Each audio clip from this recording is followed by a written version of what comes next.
Assalamualaikum warahmatullahi wabarakatuh. Selamat datang di Bicara Pajak. Bersama saya Faris Justian. Sebelumnya, selamat merayakan Lebaran bagi Anda yang menjalankannya, bagi Anda yang merayakannya. Dari saya pribadi, mohon maaf lahir dan batin. Oke, di video kita kali ini saya akan menjelaskan beberapa atau satu pertanyaan ya yang sering diajukan terkait dengan wajib pajak UMKM khususnya bagi perusahaan. Jadi misalkan ilustrasinya adalah seperti ini. Jadi sebuah perusahaan baru berdiri sekitar tahun 2022 yang eh, apa namanya baru berdiri, kemudian usahanya juga masih kecil, masih dalam lingkup UMKM. Nah, katakanlah di tahun 2023, artinya di tahun kedua, kan misalkan perusahaannya berbentuk PT gitu ya. Nah, kalau PT itu kan dia mendapatkan kesempatan untuk em, membayar pajak mengenakan tarif UMKM sebesar 0,5%, itu kan sebesar itu kan selama 3 tahun ya. Jadi kalau misalkan dia berdiri atau dia punya NPWP dari sejak 2022, maka dia bisa menggunakan tarif UMKM itu 0,5% itu selama 3 tahun ke depan, artinya 2022, 23, dan 24. Tapi kalau misalkan dia bentuknya CV, kemudian PT Perorangan, koperasi, firma gitu, maka dia mendapatkan kesempatannya 4 tahun dari sejak dia berdiri ya, dari sejak dia terdaftar punya NPWP. Nah, ilustrasinya adalah misalkan di tahun kedua, PT tersebut atau CV tersebut itu di pertengahan tahun katakanlah omsetnya itu sudah di atas 4,8 miliar. Katakanlah em, selama 2023 ya, misalkan tahun pajak 2023. Nah, misalkan di bulan, katakanlah di bulan Agustus gitu ya, di bulan Agustus dia omsetnya itu sudah mencapai 5 miliar. Artinya dalam tahun tersebut itu sudah di atas 4,8. Nah, pertanyaannya adalah bagaimana cara penghitungan pajaknya dan bagaimana nanti tahun berikutnya, seperti apa perlakuan atau seperti apa penghitungan pajaknya. Nah, kurang lebih seperti itu ya, ilustrasi atau gambaran yang nanti akan kita bahas mengenai aspek perpajakan PT atau perusahaan tersebut. Oke, kita buat ilustrasinya terlebih dahulu. Jadi misalkan ini adalah masa masa pajak, kemudian ini adalah tahun pajaknya. Oke, kemudian ini adalah omsetnya, omset atau peredaran bruto ya dalam hal ini. Nah, misalkan dia eh, dari Januari tadi ya, Januari kemudian sampai dengan Desember. Kemudian tahun pajaknya adalah 2023 ya. Kalau 2022, misalkan kita mulai dari tahun pertama dulu ya. Kalau 2022, maka dia omsetnya adalah sebesar 0,5% gitu. Misalkan omsetnya sendiri per bulan katakanlah 500 juta gitu ya. Oke, di sini kita anggap sebesar, anggap aja rata-rata ya. Artinya dia, sorry, 6 miliar, masih sudah di atas berarti. Misalkan 200 ya.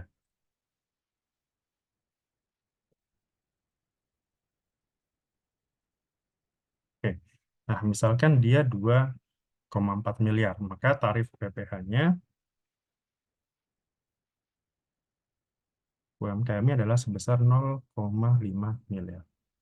Em, untuk yang badan itu dia tidak mendapatkan potongan 500 juta ya, karena yang 500 juta itu hanya untuk yang orang pribadi. Jadi untuk pajaknya sendiri, oh, bukan koma,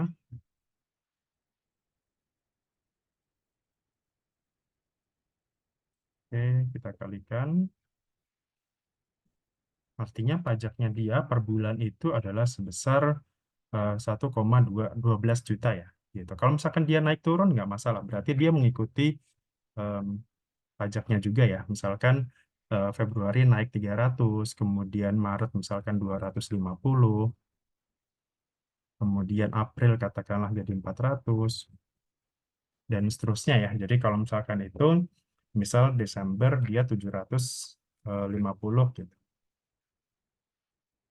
Oke, misalkan seperti ini ya, gambaran omset atau gambaran pajak untuk tahun pajak 2022. Artinya PT tersebut itu pertama kali ya, dia terdaftar, jadi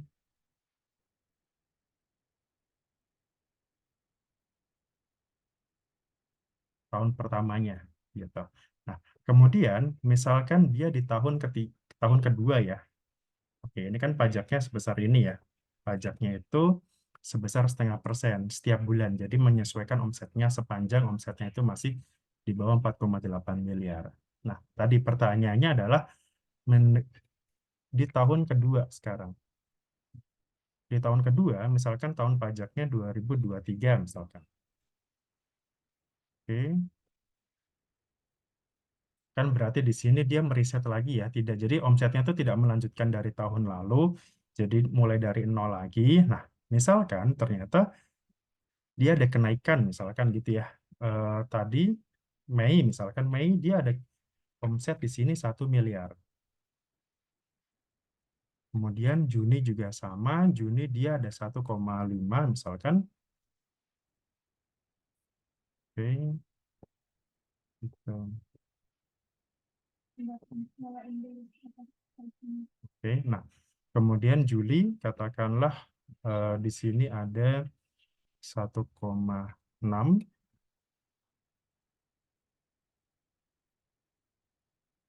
Oke, kan. Eh, Misalkan ini 600 ya.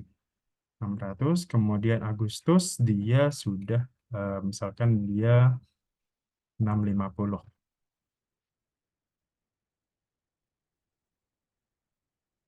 Tambah deh.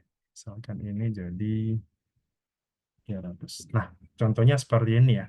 Jadi em, katakanlah di tahun 2023, kemudian Agustus sampai dengan Agustus 2023, omsetnya itu sudah mencapai 5 miliar. Artinya dia sudah melewati batas 4,8 miliar.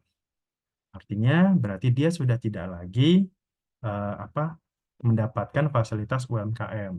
Tapi tidak mendapatkan fasilitas UMKM itu diberikan atau diharuskan nanti ya itu di tahun depannya, tidak di tahun yang bersangkutan. Jadi misalkan ini kan tahun 2023 ya, di bulan Agustus dia sudah 5 miliar ya, sudah pajaknya itu diselesaikan dulu sampai nanti Desember. Gitu. Jadi misalkan Desember, September gitu ya, September katakanlah 500. Kemudian Oktober turun 450, kemudian kemudian November katakanlah 300, kemudian Desember misalkan 500.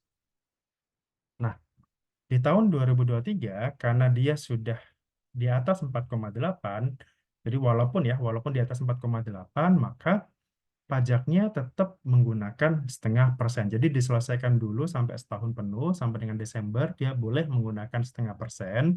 Tapi nanti di tahun 2024 nanti, dia tidak bisa lagi, dan seterusnya ya, 2024 dan seterusnya. Jadi walaupun nanti katakanlah di tahun 2024, 25 itu omsetnya turun, misalkan di bawah 4,8 miliar, maka pajaknya itu tidak bisa lagi menggunakan UMKM. Gitu. Walaupun tadi ya, ini kan baru tahun kedua. Sementara kan tadi dikasih kesempatan untuk PT sampai dengan 3 tahun, untuk CV, PT Perorangan itu 4 tahun. Tapi kalau sudah di tahun kedua, itu sudah di atas 4,8 miliar, ya sudah, berarti di tahun ketiganya nanti itu tidak bisa lagi menggunakan UMKM. Gitu. Jadi ini diselesaikan dulu. Nah, nanti di tahun ketiga, misalkan gini ya, kita omset di tahun ketiga, misalkan, nah di tahun ketiga itu pajaknya sudah tidak lagi menggunakan UMKM di sini. Pajaknya itu dari mana? Dari laba bersihnya. Misalkan omsetnya kita asumsikan sama ya dengan tahun keduanya, sama-sama 6,75 miliar. Nah, pajaknya sendiri dari laba. Labanya misalkan katakanlah itu sebesar em, 11, sorry, katakanlah 12% gitu ya, misalkan. Nah, berarti pajaknya itu dia menggunakan pasal 31E. PPh Badan pasal 31E, yang mana cara penghitungannya itu ada yang pakai fasilitas dan non fasilitas yang sering saya jelaskan ya. Jadi misalkan gini, fasilitasnya itu adalah rumusnya itu sendiri adalah 4,8, kemudian dibagi dengan peredaran bruto ya. Peredaran bruto itu artinya peredaran usaha dan peredaran di luar usaha ya. Jadi kita seperti ini, kemudian kita kalikan em, penghasilan neto fiskal. Penghasilan neto fiskal itu kita asumsikan bahwa dari laba sini ya, asumsi tidak ada koreksi fiskal segala macamnya, maka dari laba di sini. Dan tidak ada eh, apa namanya, tidak ada kompensasi kerugian. Asumsinya seperti ini. Kemudian non fasilitas, non fasilitas berarti selisihnya ya dari sini kurangi yang ini. Hmm. Yang ini kita kalikan 11%. Kenapa 11%? Karena dia fasilitas ya. Fasilitas itu artinya 50% lebih rendah tarifnya ya. Jadi yang harusnya itu 22, tarifnya di korting atau di diskon jadi 11% atau setengahnya. Nah, pajaknya berarti ini kita kalikan 11% dan ini kita kalikan 22%. Artinya pajaknya totalnya adalah sebesar ini. 114-an juta ya kurang lebih gitu. Tapi ini dengan catatan labanya tadi adalah 12% ya. Kalau misalkan labanya itu hanya katakanlah 3%, berarti pajaknya ya cuma sebesar 28 juta gitu. 28 juta, sementara kalau dia pakai UMKM itu kan pajaknya sebesar 33 juta ya. Ini dengan asumsi brutonya sama. Seperti itu. Jadi tergantung pajaknya yang di sini tergantung dari laba. Ini laba fiskal ya di sini ya. Laba fiskal, tapi asumsi tidak ada kompensasi kerugian. Jadi yang dipakai di sini adalah yang ini, yang itu adalah penghasilan kena pajak ya. Penghasilan kena pajak itu sama dengan penghasilan neto fiskal dikurangi dengan kompensasi kerugian. Oke, kurang lebih seperti itu ya. Jadi di tahun pertama dia masih pakai UMKM, di tahun kedua kalau sudah di atas 4,8 selesaikan dulu sampai dengan akhir tahun, dan di tahun ketiga dia sudah tidak bisa lagi pakai UMKM. Kemudian tahun ketiga ini bagaimana dengan angsuran pasal 25-nya, itu boleh dinolkan ya, boleh tidak mengangsur pasal 25. Tapi kalau mau mengangsur pun juga tidak ada masalah atau tidak ada sanksi atau apapun gitu. Jadi diperbolehkan untuk mengangsur, tidak mengangsur pun juga tidak masalah. Tapi nanti di tahun keempat itu dia sudah harus mengangsur pajaknya ya, kurang lebih. Kalau gitu, misalkan ini pajaknya kita bagi dengan 12. Ini angsuran pasal 25-nya kurang lebih sebesar 2,3 juta sekian. Oke, kurang lebih seperti itu ya. Kalau yang mungkin perusahaannya apa namanya memiliki karakteristik yang seperti ini, atau mungkin oh saya punya perusahaan yang di tahun ketiga ini sudah di atas 4,8 nih. Kira-kira pajaknya seperti apa simulasinya, kurang lebih sama dengan yang tadi ya. Oke, demikian yang bisa saya sampaikan. Mohon maaf kalau ada kekurangan. Sampai jumpa lagi di video berikutnya. Assalamualaikum warahmatullahi wabarakatuh.